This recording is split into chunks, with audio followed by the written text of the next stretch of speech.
Hai people, berjumpa kembali di Ngobras, ngobrol asik bersama OPD Kota Semarang. Dan kali ini kita akan kedatangan tamu-tamu istimewa.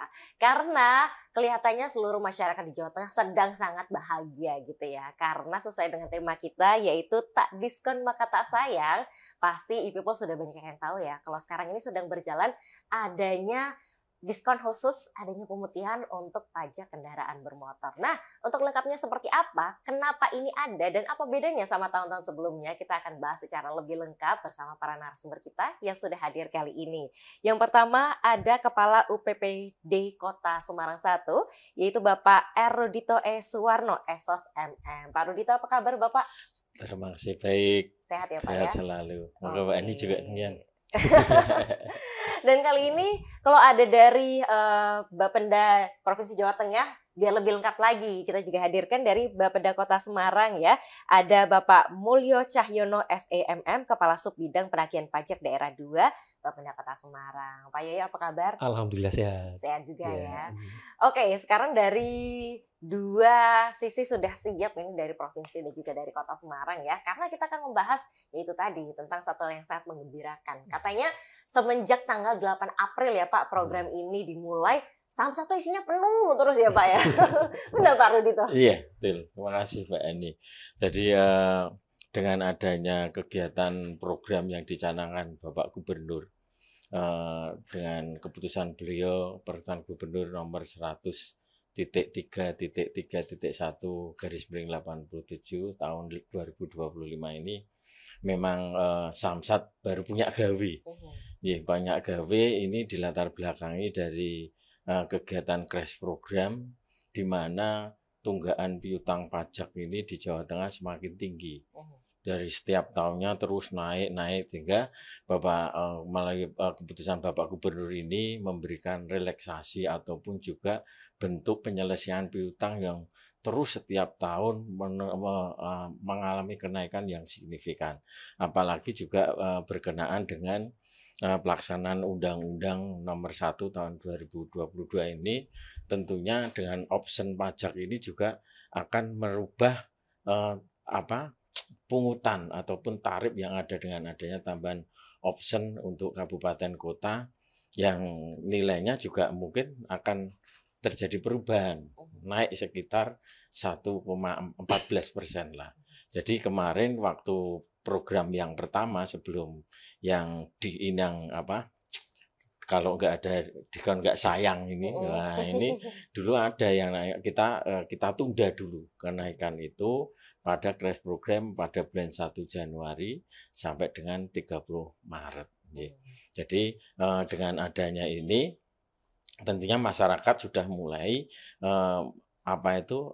tersosialisasi bahwa pajak ini memang dengan ada perubahan ketentuan undang-undang yang diamanahkan oleh undang-undang tersebut, tentunya kita melakukan perubahan-perubahan.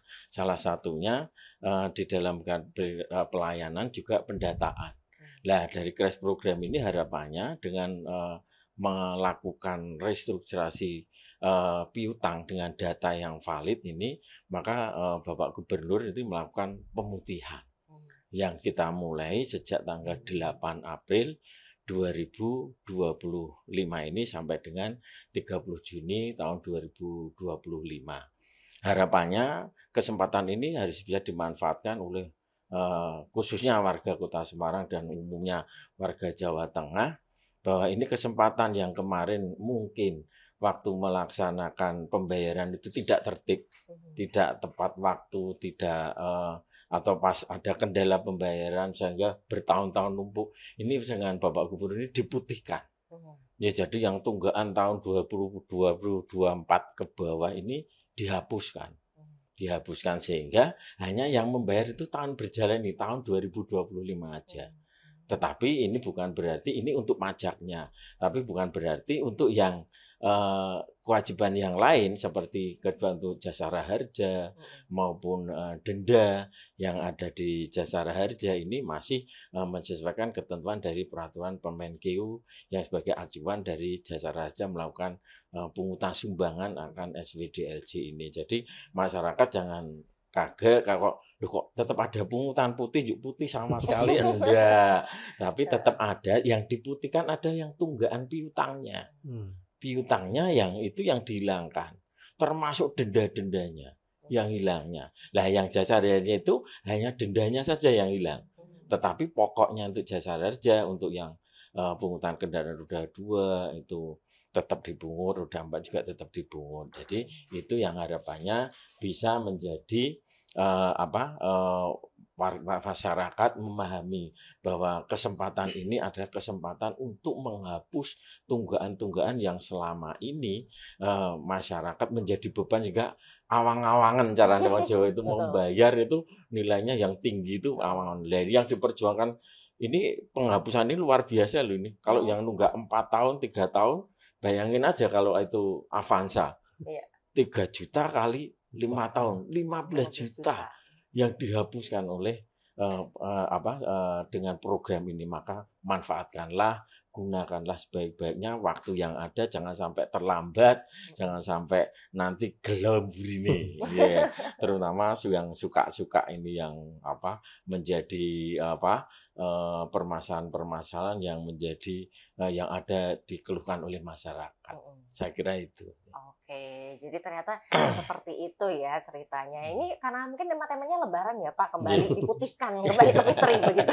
Tapi nggak kayak Pertamina yang kembali ke nol ya, masih ada tetap gitu kan. Cuma tetap lumayan sekali loh ya. Ini tadi kalau misalnya kita kalikan begitu ya. Jadi untuk masyarakat ini satu relaksasi yang sangat luar biasa. Jadi silakan untuk bisa dimanfaatkan sebaik-baiknya ya. Tapi kemudian tadi sudah mulai disinggung oleh Pak Rudito nih terkait dengan option. Ini kelihatannya masyarakat juga banyak yang kaget loh. Apa ini ada satu item baru yang muncul di sini dan akan berpengaruhnya bagaimana? Kalau tadi sempat disebutkan kenaikan sekitar 14% ya Pak ya. Nah ini kita tanya ke Pak Yoyo karena kelihatannya nanti akan sampai juga ke kota ya Pak. Betul, kontribusinya dari situ. Nah boleh dijelaskan sebenarnya option itu apa? Kemudian bagaimana pengaruhnya Pak? Oke, matur nuwun Mbak Ani, Sobat Pajak Kota Semarang.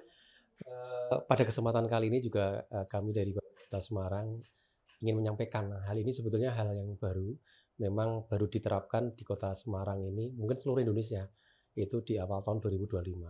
Sebetulnya ini adalah amanah undang-undang, sebetulnya Undang-Undang Nomor 1 tahun 2022 mengenai HKBD, kemudian di Kota Semarang ditindaklanjuti dengan Perda Nomor 10 tahun 2023 dan terakhir masuk ke Perwal 28 tahun 2024.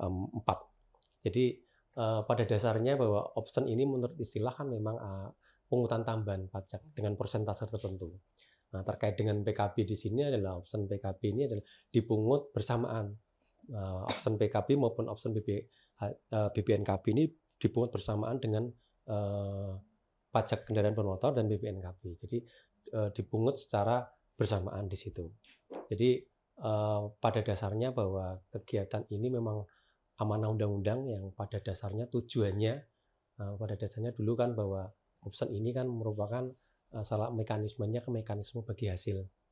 Semenjak dengan adanya undang-undang ini menjadi salah satu variabel penerimaan pajak daerah secara full, dan ini bagi daerah atau kabupaten kota sangat diuntungkan karena memang kita tidak perlu menunggu beberapa waktu untuk menunggu bagi hasil dari provinsi, tapi kita langsung real time sekarang bisa kita lihat nih Pak Jitanji, bisa langsung kita lihat. Kemudian selain itu juga bahwa kota dan kabupaten sekarang dituntut untuk kemandirian terkait dengan pendanaan. Artinya dalam pelaksanaan pembangunan, pelayanan-pelayanan sosial, pendidikan dan sebagainya ini sangat dibutuhkan sekali, terutama untuk terkait dengan kegiatan-kegiatan atau infrastruktur berjalan. Karena ini adalah PKB ya, hubungannya dengan transportasi umum, kemudian jalan, jembatan dan perbaikan sarana dan sarana di jalan. Ini sangat-sangat akan sangat dirasakan oleh kabupaten kota di seluruh Indonesia. Kemudian juga hal ini juga mungkin amanahnya dari undang-undang juga dengan adanya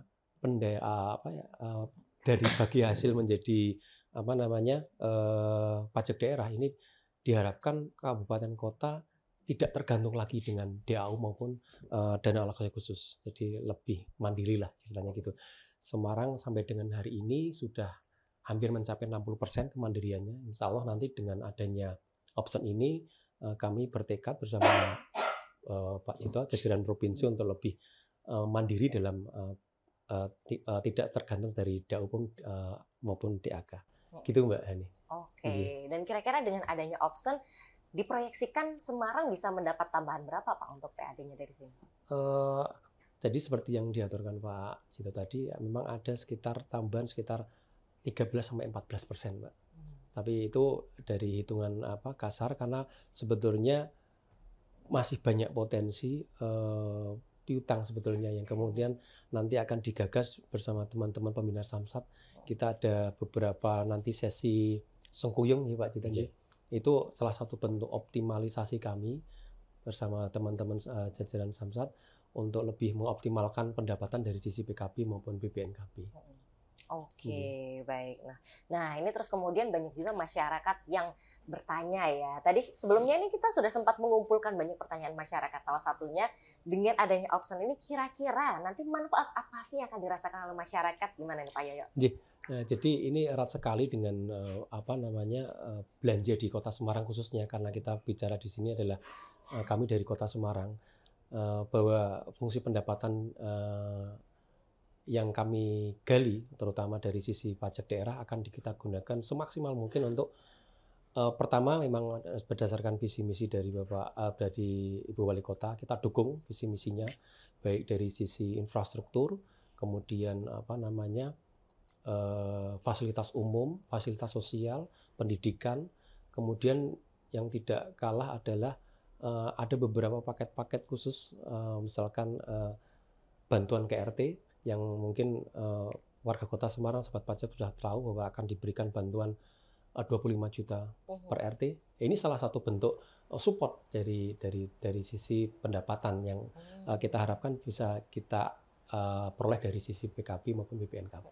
Itu Mbak Ani. Oke, itu banyak yang bertanya ya sampai sekarang. Semoga nanti jadi semakin lancar ya dengan adanya sumbangsi dari option ini.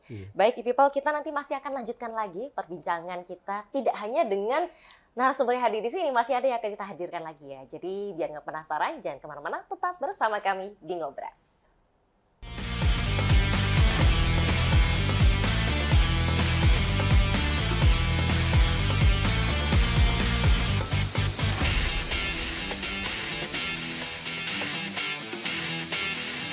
Assalamualaikum warahmatullahi wabarakatuh. Halo warga Kota Semarang yang saya cintai. Ada program pemutihan pajak bagi yang punya tunggakan.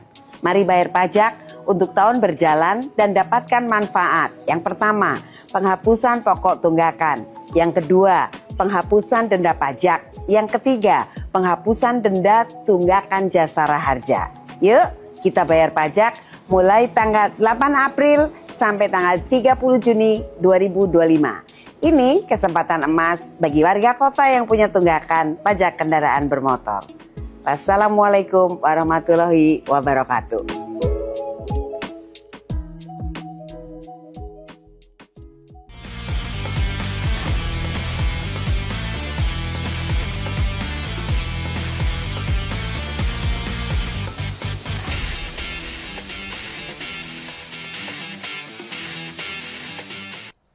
Oke, people, masih di Ngobras dengan tema kita tak diskon maka tak sayang. Makanya saking sayangnya nih Jawa Tengah ngasih diskon kepada masyarakatnya ya, dan juga yang ada di Kota Semarang pasti bisa menikmatinya.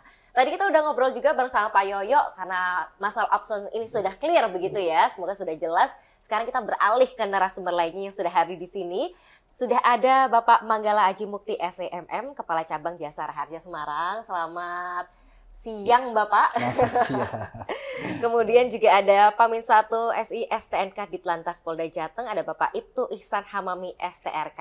Pak Ihsan, apa kabar? Baik, alhamdulillah baik. Oke, karena sekarang sudah lengkap ya formasinya, ada 3 instansi yang hadir di sini. Kita akan lanjut untuk menjawab pertanyaan dari para masyarakat nih. Tadi kalau dari Pak Rudita sudah sempat ada ya Pak pertanyaan dari masyarakat, masih ada lagi nih. Karena ini banyak sekali yang kelihatannya berpendapat sama. Jadi kalau masyarakat, salah satu netizen ini ngechat kita nih Pak, ikut komen ya, katanya sumber problemnya sebenarnya ini kenapa masyarakat males bayar gitu ya Pak, sampai nunggak lama jadi banyak karena biaya balik nama mahal dan harus pakai KTP. Nah mereka kalau pengennya nih solusinya adalah bikin BBN 0% terus permudah tanpa KTP. Nah karena seperti itu dianggapnya akan lebih bisa menyentuh akar masalah. Kalau dari Pak Rudita bagaimana tanggapannya, Ya, Pak? terima kasih warga Kota Semarang. Jadi BBN tingkat saya yang tadi dikeluhkan masyarakat ini sesuai dengan amanah Undang-Undang Nomor 1 2002 dan diturunkan menjadi Perda Nomor 12 tahun 2023 sekaligus juga di Peraturan Gubernur Nomor 64 tahun 2023 ini tentang pajak dan distribusi daerah. Memang BBN kendaraan, istilahnya BBN kendaraan 2 ya, atau BBN kendaraan second ini memang dibebaskan 0 rupiah. Ya, jadi 0 rupiah untuk balik namanya. Tetapi untuk yang BBN motor baru tetap. Lah, terkait dengan syarat untuk KTP, ini memang bagaimana lagi suatu pajak bisa dipungut kalau tanpa ada subjek pajaknya. Berarti objek dan subjek pajak itu bagian dari persyaratan untuk bisa orang itu atau mempunyai kewajiban orang itu membayar pajak atas objeknya. Sehingga inilah harapannya tetap KTP itu kami butuhkan. Ya, kami butuhkan dalam hal untuk identifikasi atas wajib pajak yang menjadi atau menjadi yang harus membayar atas objek pajak itu. Mungkin dari sisi nanti rekiden akan dijelaskan oleh tapi dari sisi pajak seperti itu. Jadi tidak bisa kita mendasarkan identifikasi yang lain. Ya, sehingga harapannya BPNKB ini bisa dipahami bahwa untuk BBN yang 0 rupiah itu sudah dilaksanakan sesuai amanat tadi dan sudah dilaksanakan. Monggo warga Kota Semarang kalau berbondong-bondong mau mendukung tadi yang namanya option pajak tadi, kalau yang belum nomornya H atau Semarang masih milik kabupaten yang lain, berarti opsinya masuk ke kabupaten yang lain. Nah, sehingga BBNKB ini untuk baik dari sisi pendataan maupun peningkatan pendapatan di masing-masing kabupaten Jawa sangat diharapkan. Sehingga identifikasi kendaraan ini untuk balik nama ini menjadi hal yang urgen, baik dari sisi untuk peningkatan pendapatan asli untuk kabupaten kota maupun dari identifikasi validasi atas kendaraan itu memang masih dikenakan oleh kena pajak tersebut. Gitu, Mbak. Oke, kalau itu dari Pak Rudito ya. Kita coba kalau misalnya tanya dari Pak Ihsan nih, karena banyak juga yang mengeluh kalau sebenarnya saya mau bayar pajak, tapi ini orang yang tangan pertamanya sudah pindah gitu kan, sudah nggak kontekan, sudah sulit untuk menghubunginya. Lalu kira-kira solusinya bagaimana ini, Pak? Oke, saya jelaskan terkait KTP. Jadi di Perpol 7 tahun 2021, tepatnya pada pasal 6, bahwa dalam penerbitan STNK, yang pertama ya, penerbitan STNK dalam pengesahan atau tahunan bayar pajak tahunan atau 5 tahunan atau perpanjangan STNK itu wajib melampirkan identitas berupa KTP. Dari Perpol 7 tahun 2021 itu sudah dijelaskan. Jadi kenapa sih harus melampirkan KTP? Jadi pada ada pajak yang dibebankan kepada masyarakat, khususnya itu adalah pajak progresif. Jadi kan orang yang mempunyai kendaraan yang lebih dari satu itu kan pasti dikenakan pajak progresif, itu yang pertama. Lalu yang kedua terkait dengan validitas ranmor data kendaraan oleh Polri. Itu sebagai kontrol kita terhadap masyarakat, khususnya yang melanggar aturan lalu lintas. Di situ kan kita ada namanya etle. Nah, apabila misalkan kita masyarakat membeli kendaraan, misal kendaraan second lah, terus tidak dibalik nama. Nah, itu kan kita nanti pada saat mereka kendaraan tersebut misalkan melanggar aturan, nah kita kan kesulitan terkait dengan penindakannya. Nanti kita mengirim alamatnya adalah mengirim alamat etle yang lama. Gitu. Oke, jadi memang kuncinya adalah ketika memang ini sudah berpindah tangan langsung saja diurus Langsung begitu ya. Jangan ditunda-tunda. Ya. Karena amit-amit ternyata nanti yang beli dia ada pelanggaran, kita yang kena gitu ya, betul. Pak. Itu yang pertama juga saya tambahkan, kadang juga masyarakat atau yang mengerti jika dia bisa menjual mobil. Saat menjual mobil biasanya langsung mengurus ke Samsat untuk dilakukan blokir. Jadi mungkin yang kalau ada komunikasi bagus. Jadi orang yang baru yang beli mobil mengerti kalau ini udah diblokir, saya harus mendaftarkan, harus dibalik nama segera. Kadang ada yang tidak tahu, tidak mengerti, akhirnya dibiarkan pada saat mau bayar baru bingung. Itu ada juga yang kayak gitu. Tapi kita tetap mengarahkan prosesnya apa saja kita juga bantu. Baik, emang masalah administrasi itu kadang kita agak-agak males gitu ya. Tapi ini memang perlu ya, daripada kita susah di kemudian hari ya Pak.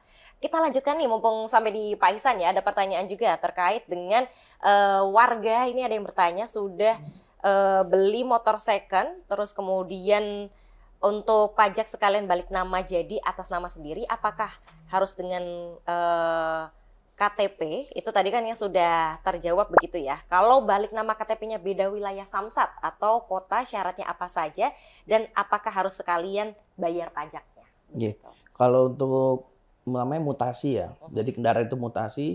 Misalkan saya beli kendaraan di Boyolali, cuma saya KTP alamatnya Semarang, itu dilakukan mutasi, cabut mutasi dari Boyolali dahulu dengan melampirkan KTP yang baru, lalu STNK, BPKB, terus hasil cek fisik. Monggo cek fisiknya boleh bantuan misalkan kendaraan di Semarang, cek fisik di Semarang dulu, lalu berkasnya dibawa ke Boyolali untuk dilakukan cabut berkas. Lalu surat bukti pemindahantanganan kepemilikan atau biasanya ada kwitansi jual beli, kwitansi risalah lelang, kutipan risalah lelang, akta hibah atau akta waris. Lalu setelah itu dilakukan cabut berkas. Cabut berkas tuh ada PNBP. PNBP-nya untuk roda 2 itu sekitar 150.000 dan untuk R4 250.000. Setelah dilakukan cabut berkas, baru didaftarkan di KTP yang sesuai yang ada, KTP baru, KTP pemilik baru yang ada tertera di alamat KTP. Oke, nah itu tadi jangan lupa dicatat untuk people ya, yang siapa tahu mungkin berpindah wilayah, biar nanti nggak bingung gimana caranya. Nah, sebelum kita lanjut lagi, kita mau tanya dulu nih sama Pak Aji ya, karena tadi sudah sempat disebutkan Pak Rudito, kalau kita kembali ke Fitri ada pemutihan tapi tidak nol begitu. Nah ini kenapa? Banyak yang tanya, kenapa ini kok ternyata masih ada nih dari jasa Raharja? Iya, baik, terima kasih Mbak Hani dan warga Semarang yang saya cintai. Jadi terkait dengan jasa Raharja, bahwa tadi disampaikan oleh Pak Rudito bahwa memang ada perhitungan atau penghapusan pokok ya di tahun-tahun yang lalu. Kalau di jasa raja itu memang acuannya adalah kita di bawahnya Kementerian Keuangan dan Kementerian BUMN. Jadi kalau untuk menghilangkan pokok itu harus sesuai dengan arahan dari Bu Menteri gitu ya. Jadi dasar dari kita itu adalah PMK, Peraturan Menteri Keuangan nomor 16 tahun 2017, yang dimana memang poin-poin terkait dengan premi itu diatur oleh Kementerian Keuangan. Memang khusus untuk relaksasi ini atau pemutihan di hari ini, di bulan ini jasa raja tidak menghilangkan pokoknya, tapi dendanya hilang. Jadi kalau semisal sepeda motor nih Mbak Ani, itu 35.000. Jadi cuma 1 tahun dikali 35.000. Semisal matinya 5 tahun. Apabila matinya 10 tahun ya tetap membayarnya SW-nya pokoknya hanya 5 tahun. Dan berjalannya tetap dipungut seperti biasa. Jadi kita acuannya adalah sebagaimana PMK Peraturan Menteri Keuangan nomor 16 tahun 2017. Begitu, Mbak. Oke, baik. Jadi lebih jelas ya. Jadi kita tetap harus menyelesaikan untuk pokoknya itu tadi ya. Yeah. Tapi dendanya udah hilang, itu udah lumayan banget sih ya Pak ya. Iya. Oke. Dan sekalian nih di Pak Aji ya. Yeah. Terus kalau untuk santunan jasa Raharja, banyak sekali masyarakat yang menanyakan tentang itu ya Pak. Besarannya berapa sih untuk yang mengalami luka-luka maupun amit-amit gitu sampai meninggal Pak? Ya. Yeah. Jadi jasa raja itu mengacu kepada 2 undang-undang, Undang-Undang 33 dan Undang-Undang 34. 2 tugas pokok fungsi utama jasa raja adalah melayani masyarakat korban kecelakaan dan melakukan pengutipan di Samsat ya. Jadi kalau terkait dengan kecelakaan tadi disampaikan, jadi sesuai dengan Undang-Undang 33 dan 34 itu bahwa untuk meninggal dunia itu mendapatkan perlindungan dasar. Jadi untuk meninggal dunia 50 juta, untuk luka-luka itu mendapatkan 20 juta maksimal ya. Untuk biaya penguburannya mendapatkan 4 juta. Jadi apakah itu nanti pada saat luka-luka orang yang dikasih duit? Tidak. Jadi kita sudah melakukan MOU dengan, kalau kebetulan saya di wilayah Semarang ada 29 rumah sakit yang sudah melakukan MOU. Jadi apabila korban kecelakaan yang mengalami kecelakaan, otomatis kita akan menerbitkan garansi letter. Jadi otomatis nanti pasien atau korban itu tidak lagi mengurusin nominal uang. Jadi pulang saja nanti jasa raja yang akan melakukan penagihan kepada rumah sakit. Untuk korban yang luka-luka. Untuk yang korban meninggal dunia, otomatis kita akan melakukan survei ahli waris. Jadi kita sudah kerjasama dengan pihak Polri terkait dengan IRSMS, sudah melakukan online ya Pak ya. Jadi begitu ada informasi dari pihak Polri terkait dengan IRSMS, kita akan melakukan jemput bola kepada korban meninggal dunia tersebut. Dari standar SLA (Service Level Agreement) yang sudah ditentukan oleh kantor pusat 2,5 hari terkait dengan meninggal dunia, di Semarang itu kita sudah bisa melakukan pembayaran 1 hari 4 jam. Cepat sekali ya. Ya, jadi itu yang sudah kita lakukan selama ini. Jadi begitu Mbak Hani. Oke, baik. Jadi lebih jelas ya, karena mau berapapun nominalnya tetap lebih sayang nyawa sendiri ya. Makanya harus selalu berhati-hati di jalan ya Pak ya. Oke, baik. Setelah ini kita masih punya banyak pertanyaan lagi dari masyarakat. Jadi untuk e-people yang penasaran jawabannya seperti apa, jangan kemana-mana, tetap bersama kami di Ngobras.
Baik people, masih di Ngobras, tak diskon maka tak sayang ya. Ini segmen terakhir, jadi masih ada beberapa pertanyaan yang akan kita sampaikan ke narasumber kita.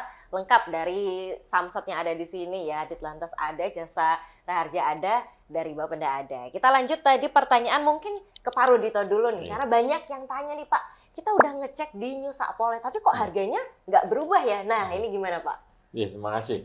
Jadi warga kita Semarang, terima kasih sudah manfaatkan yang namanya New Sapole. New Sapole itu bagian dari kemudahan membayar pajak melalui online.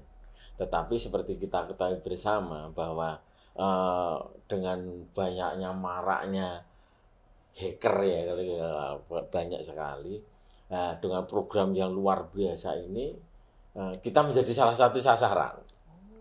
Salah satu sasaran kemarin kita New Sapole ya kena hack juga, sehingga untuk sementara untuk New Sapole ini kita hentikan dulu sambil menunggu perbaikan sistem pengamanan maupun juga data-data yang memang mungkin masih bisa diakses, tapi lebih baiknya kalau untuk membayar ini melalui layanan dulu, ya melalui titik-titik layanan dulu yang sudah tersebar sampai ke desa-desa, malah sudah bisa melakukan melalui di Samsat Budiman, di Bundes-Bundes maupun di Samsat Korporat. Kalau yang di desa-desa ini juga sudah ada. Di Kota Semarang ini juga banyak titik layanan, termasuk yang di pusat-pusat keramaian. Manfaatkanlah itu aja dulu. Jadi sementara sambil menunggu nanti kalau ada informasi akan kita sampaikan. Ya kita memang untuk New Sapole yang berbasic dengan online ini memang kita harus mempunyai pengamanan yang luar biasa. Jangan sampai nanti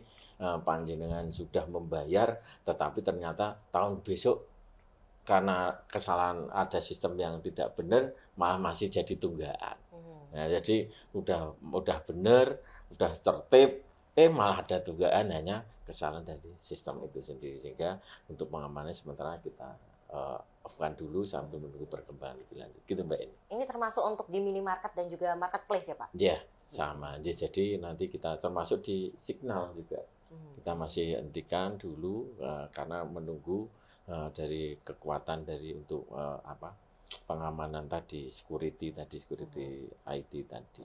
Gitu. Oke, baiklah. Jadi buat yang mau memanfaatkan New Sapole ditunda dulu ya. Silahkan boleh main-main ke Samsat aja sekalian ya. Dan kalau dilihat pun tadi di bawah enak sekali ya Pak ruangannya. Kemudian adem, ber-AC, ada juga untuk anak-anak ya. Ada cornernya di situ. Jadi buat yang mau bawa keluarganya nggak bisa ditinggal anaknya ya karena mau bayar ini nggak apa-apa. Silahkan langsung aja bisa sekaligus ditaksi. juga kan besok rencana kan kita juga akan kembangkan di Kota Semarang ini adanya drive-thru.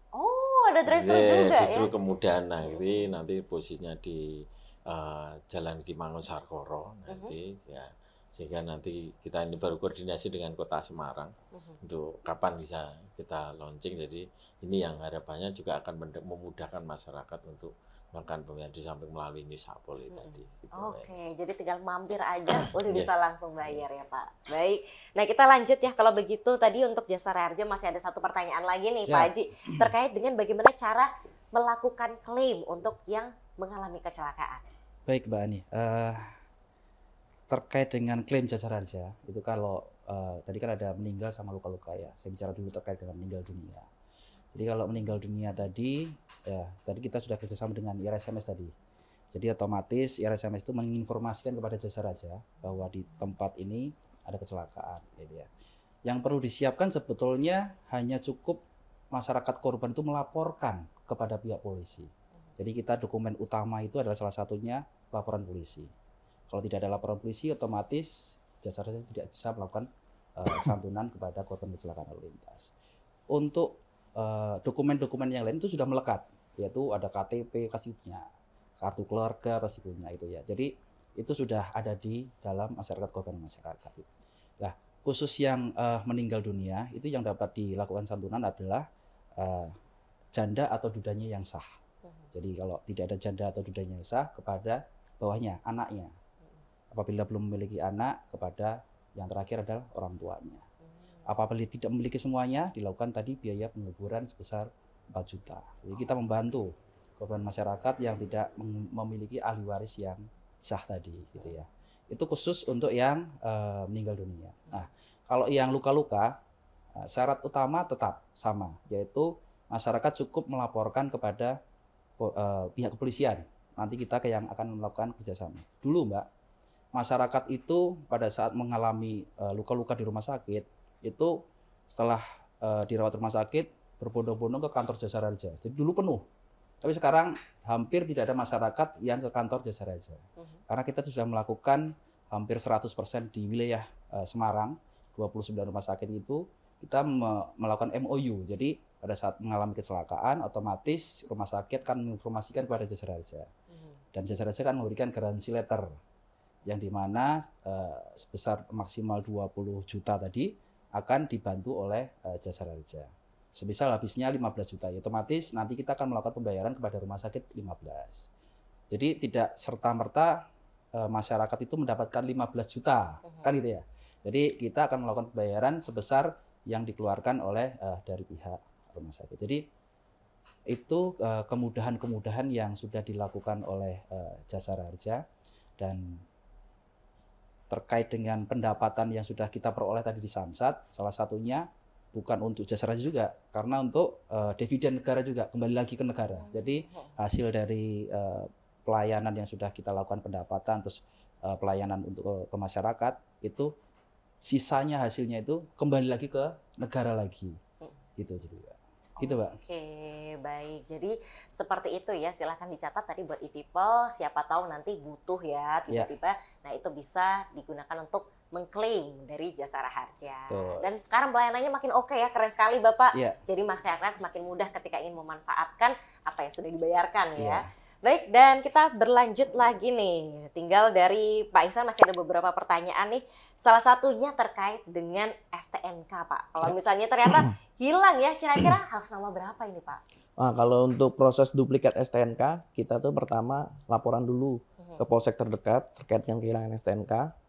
Lalu pada saat kehilangan itu kita juga mendaftar ke media cetak terkait dengan kehilangan STNK tersebut. Lalu setelah ada 2 berkas ini, kita ke Samsat dengan membawa pertama KTP yang sesuai dengan ada di STNK, BPKB. Nah, lalu untuk biaya untuk roda 2 itu adalah 100.000 untuk STNK, PNBP-nya, lalu roda 4 itu 200.000. Oke, itu sudah jelas ya untuk harganya ya.